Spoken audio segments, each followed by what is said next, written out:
बिस्मिल्लाहिर्रहमानिर्रहीम। अस्सलाम वालेकुम। Welcome to my YouTube channel enjoy info. आज ही करते हैं जी वीडियो करते हैं जी अपनी स्टार्ट। सिस्टम जो है आप देख सकते हैं कि प्रॉब्लम इसकी क्या है कि सिस्टम ऑटो ऑन होता है और डिस्प्ले कोई नहीं है सिस्टम का, प्रोसेसर फ़ैन खुद ही ऑफ हो जाता है। ये ऑन हुआ है सिस्टम और फिर ऑफ़। ये क्या प्रॉब्लम है इस वीडियो में वो हम देखते हैं। तो वीडियो स्टार्ट करने से पहले चैनल पे जो भी न्यू आए चैनल को सब्सक्राइब और बेल आइकन को प्रेस कर दें। सबसे पहले हमने क्या करना है कि सिस्टम की जो पावर है वो हमने अनप्लग करनी है। अगर आपके पास लैपटॉप है या आपके पास कंप्यूटर, जिस तरह ये प्रॉब्लम आ रही है, लैपटॉप है तो बैटरी आप निकालेंगे उसकी और चार्जर से अनप्लग करेंगे। कंप्यूटर है तो कंप्यूटर को पावर केबल से आपने उतार देनी है। तो सबसे पहले क्या हमने चेक करना है कि सिस्टम की जो बीप है, ठीक है, अगर लैपटॉप है तो लैपटॉप की बीप नहीं आएगी, अगर आती है तो बेस्ट है, अगर नहीं भी आती तो कोई मसला नहीं है। तो आपने लैपटॉप को कैसे ऑन कर चेक करना होता है वो एक अलग से वीडियो कंप्लीट, लेकिन ये जो है वीडियो सिर्फ सिस्टम के रिलेटेड है। तो यहाँ पे मैंने सिस्टम को पावर केबल लगाते हैं, पावर केबल लगाई है सिस्टम को और अब सिस्टम को ऑन करते हैं। अब आप चेक करें कि बीप आ रही है सिस्टम की, लेकिन डिस्प्ले उसकी रीज़न के रैम दोनों उतारी हुई हैं। अब दोबारा हम सिस्टम का क्या करते हैं कि यहाँ पे हार्ड की केबलों के भी उतार देते हैं, पावर केबल भी, और अब दोबारा सिस्टम को जो है हम 1 बाय 1 रैम लगाएंगे। और रैम को पहले हमने पेपर के साथ साफ़ कर लेना है, वाइट पेपर के साथ रैम जो है साफ़ कर लें, या आपके पास रेज़र है तो रेज़र से ये जो कार्बन है ये सारा उतार दें, ठीक है। रैम जो है सबसे पहले हमने साफ़ करनी है। तो ये वाइट पेपर है, पहले हम इसको रेज़र के साथ साफ़ कर लेते हैं। रेज़र आपको पता है किसी भी बुक सेंटर से आपको इजीली मिल जाएगी। ये इसका सारा जो कार्बन होता है ये आपने साफ़ करना है। वैसे भी अगर आप लैपटॉप या कंप्यूटर यूज़ करते हैं तो कोशिश करें कि उसके 3 महीने के बाद जो है ना आप रैम को निकालें और अच्छी तरह जो है ना साफ़ कर लें। 2 रैम लगी हैं सिस्टम पे तो हम दोनों को साफ़ करेंगे। अब यहाँ पे वाइट पेपर के साथ भी साफ़ कर लेते हैं, ठीक है। यहाँ पे रैम को बस आपने ऐसे पकड़ना है और साफ़ करना है अच्छी तरह। ये देखिए कार्बन, कुछ रेज़र भी अब लगी आएगी लेकिन वैसे कार्बन भी होता है यहाँ के ऊपर। अब दूसरी रैम को सिंपल हम वाइट पेपर के साथ साफ़ करते हैं। ये वाइट पेपर ले लिया और दूसरी रैम। ये रैम की शॉर्टेज की वजह से भी प्रॉब्लम आती है। जो सिस्टम पे आप देख रहे हैं प्रोसेसर फ़ैन होता है, ऑन हो रहा है लेकिन डिस्प्ले नहीं आ रहा, रैम की शॉर्टेज कार्बन की वजह से होती है। तो अब रैम हमने साफ़ कर लिया। अब सिस्टम के ऊपर रैम को लगाते हैं। एक रैम सिस्टम पर लगाई है, सिस्टम को ऑन करते हैं और डिस्प्ले चेक करना है सिस्टम का। डिस्प्ले आप देख सकते हैं कि डिस्प्ले आ गया सिस्टम का। अभी हमने सिंपल क्या करना है, दूसरी रैम जो हमने उस पर डिस्प्ले लेके चेक करते हैं। स्लॉट आप चेक कर लें कि मैंने ब्लू स्लॉट के अंदर जो है रैम को लगाया है। तो अब दूसरी स्लॉट जो है ब्लैक, उसको चेक करते हैं और रैम भी चेक कर लेते हैं।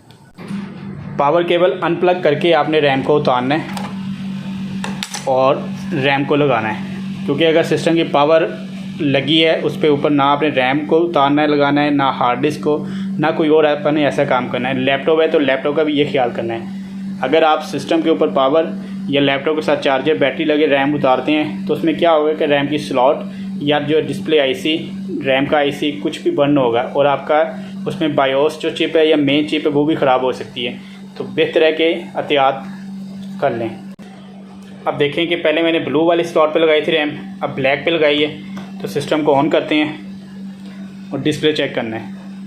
अभी आप देखें तो उसी तरह प्रॉब्लम है कि सिस्टम ऑन हो रहा है और ऑफ़ हो रहा है। अब यही रैम उतार के हम ब्लू स्लॉट पे लगाएंगे जहाँ पे ये रैम लगा के हमने डिस्प्ले चेक कर लिया सिस्टम का।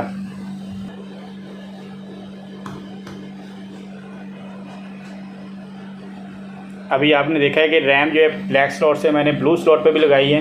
तो उसी तरह सिस्टम जो है ऑफ़ और ऑन हो रहा है, लेकिन डिस्प्ले भी कोई नहीं है क्योंकि ये रैम ख़राब है, रैम शॉर्ट हो चुकी है, रैम सिस्टम को ऑन नहीं होने दे रही।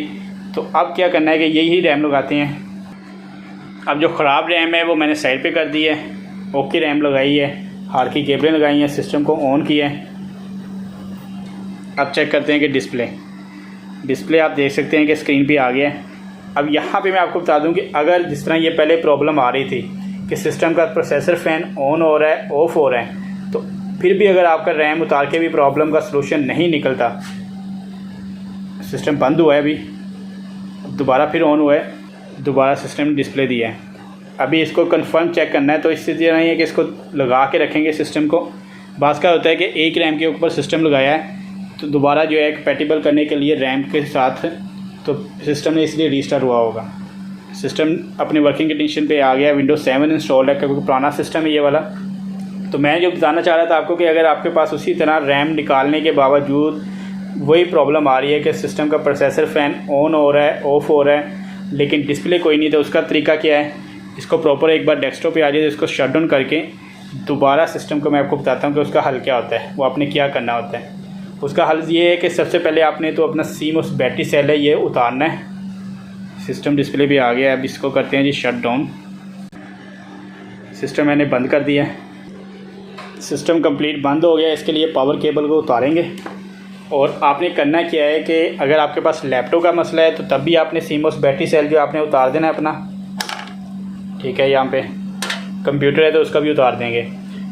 अक्सर लैपटॉप का CMOS बैटरी सेल जो है पैक हुआ होता है बैटरी की तरह, और वो किसी भी जंपर के साथ अटैच होगा। अब यहाँ पे आपने देखा है कि CMOS बैटरी सेल मैंने उतार दिया है। तो जो मैं बता रहा था कि बैटरी पैक होती है सेल टाइप, ठीक है, जो उसका जंपर होता है, तो जंपर आपने उतार देना है। आपने ट्यूज़र ले लेना है कोई भी, ठीक है, जैसे कि मेरे पास ये ट्यूज़र है। तो उसका आपने क्या करना होता है कि आपने पावर केबल उतारनी है।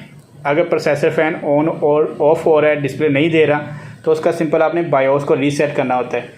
यहाँ पे ये जो 2 पॉइंट होते हैं सेल के आपस में, इन दोनों को आपस में आपने शॉर्ट करना होता है 30 सेकंड के लिए। अभी सिस्टम का डिस्प्ले तो आ रहा है, लेकिन मैं वैसे ही यहाँ पे शॉर्ट कर रहा हूँ, तो इसको छोड़ देते हैं क्योंकि हमारा सिस्टम का डिस्प्ले आ रहा है। तो वर्किंग कंडीशन पे तो ज़रूरत नहीं करने पे, लेकिन अगर आपके पास ये प्रॉब्लम आ रही है कि डिस्प्ले नहीं आ रहा, प्रोसेसर फ़ैन ऑन ऑफ हो रहा है और आपने रैम उतार के 1 by 1 लगा के देख ली है, फिर भी डिस्प्ले नहीं आया, तो उसके लिए आपने CMOS बैटरी सेल को उतारना है। CMOS बैटरी सेल के जो दोनों पॉइंट हैं इनको आपस में शॉर्ट करना है 30 सेकंड के लिए। तो 100% चांस तो नहीं कह सकते, लेकिन 50-50 चांस है कि अल्लाह करे कि आपका जो डिस्प्ले है वो आ जाए। बाकी इंशाल्लाह मैंने जो ट्राई की हुई है अपने सिस्टम के ऊपर, यहाँ पे जो प्रॉब्लम आती हैं तो ऐसी प्रॉब्लम जो सॉल्व हो जाती है। एक तो रैम का जब मसला, दूसरा CMOS बैटरी के सेल का बता दिया, इसको कहते हैं बायोस को रीसेट करना, उससे डिस्प्ले आ जाता है। अगर वो भी करने से आपका सिस्टम नहीं हल हो रहा है प्रॉब्लम, तो बेहतर है कि आप रैम को उतार के CMOS बैटरी सेल को बायोस को रीसेट करेंगे, पावर सप्लाई कोई और लगा के अपने सिस्टम को चेक कर लेंगे। लैपटॉप है तो लैपटॉप की बैटरी निकाल के चार्जर कोई और लगा के आप चेक करेंगे। अगर उससे भी नहीं हल हो रहा है तो फिर आपका मदरबोर्ड आपको रिपेयर करवाना पड़ेगा। तो वीडियो अपनी यहीं पे ख़त्म करते हैं, लेकिन एक बार ये चैनल जो है, सॉरी, ये जो CMOS बैटरी सेल लगा के दोबारा डिस्प्ले लेके चेक कर लेते हैं। CMOS बैटरी सेल लगा दिया है, सिस्टम को ऑन कर लिया और सिस्टम जो है हमारा डिस्प्ले भी आ गया है। तो वीडियो अपनी यहीं पे ख़त्म करते हैं। वीडियो आपको पसंद आए तो वीडियो को लाइक कर दीजिएगा, चैनल को सब्सक्राइब कर दें और बेल आइकन को प्रेस कर दें, ताकि मेरे आने वाली हर वीडियो का नोटिफिकेशन जो है आपको बर वक्त मिलता रहे। अपनी दुआओं में याद रखिएगा, सिस्टम उसी तरह एक बार रीस्टार्ट होगा फिर डिस्प्ले दे देगा सिस्टम। तो अपनी दुआओं में याद रखिएगा। बहुत सारी दुआओं के साथ तमाम देखने वालों को अल्लाह हाफिज़।